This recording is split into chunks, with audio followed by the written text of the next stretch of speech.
എൻ്റെ ഒരു first video reach ആയ സമയത്ത് അത് ഇൻസ്പയർഡ് ആയിട്ടാണ് ഞാൻ കോണ്ടന്റ് ക്രിയേഷൻ സീരിയസ് ആയിട്ട് എടുക്കാൻ തുടങ്ങിയത്. പിന്നീട് ഡെയിലി ബേസിസിൽ ഞാൻ വീഡിയോ ക്രിയേറ്റ് ചെയ്യാൻ തുടങ്ങി. അങ്ങനെ ഒരു 1 വീക്കിനുള്ളിൽ തന്നെ അത്യാവശ്യം നല്ല കൊളാബറേഷൻസ് ഒക്കെ കിട്ടിയിട്ടുണ്ടായിരുന്നു.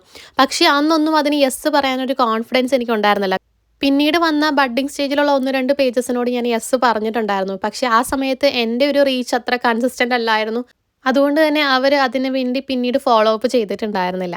പക്ഷെ അതിലെനിക്ക് വലിയ വിഷമമൊന്നും തോന്നിയില്ല. കാരണം ഒരു ബിസിനസ് മൈൻഡഡ് ആയിട്ടൊരു പേഴ്സൺ അങ്ങനെ തന്നെയായിരിക്കും ചെയ്യേണ്ടത്. പക്ഷെ കുറച്ചുകൂടെ പ്രൊഫഷണൽ ആയിട്ട് എന്നോടൊന്ന് പറഞ്ഞ് മെസ്സേജ് അയക്കായിരുന്നു എന്ന് എനിക്ക് തോന്നിയിട്ടുണ്ടായിരുന്നു.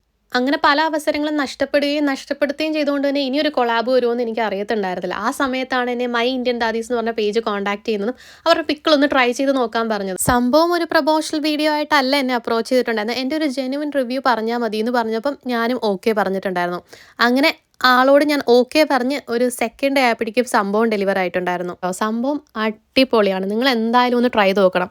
റീസെൻ്റ്ലി ഞാൻ വേറെ 2 ബ്രാൻഡ് ട്രൈ ചെയ്ത് നോക്കിയിട്ടുണ്ടായിരുന്നു. അത് രണ്ടും ഇഷ്ടപ്പെടാതെ ഞാൻ എൻ്റെ ഫ്രിഡ്ജിൽ തന്നെ ഇരിപ്പുണ്ട്. ആ സമയത്താണ് ഇത് കിട്ടിയിട്ടുണ്ടായിരുന്നത്. ജെനുവിൻലി പറയുകയാണ്, സംഭവം അടിപൊളിയായിരുന്നു. എനിക്ക് ഒരുപാട് ഇഷ്ടപ്പെട്ടു. എൻ്റെ കൂടെ ഒരു ഫാമിലി ഉണ്ട്. അവർക്കും ഞാൻ ട്രൈ ചെയ്യാൻ കൊടുത്തിട്ടുണ്ടായിരുന്നു. അവർക്കും ഇത് ഒരുപാട് ഇഷ്ടപ്പെട്ടിട്ടുണ്ടായിരുന്നു. നല്ല എക്സ്പീരിയൻസ് ആണെങ്കിൽ അത് നല്ലതെന്ന് തന്നെ പറയണം. അതുകൊണ്ട് തന്നെയാണ് ഞാൻ നിങ്ങളോടും ഷെയർ ചെയ്തത്. എന്തായാലും നിങ്ങളൊന്ന് ട്രൈ ചെയ്തിട്ട് നിങ്ങളുടെ ഒപ്പീനിയൻ എന്തായാലും കമൻറ്റ് ചെയ്യട്ടോ. അപ്പോൾ അടുത്ത വീഡിയോയിൽ കാണാം. ബൈ.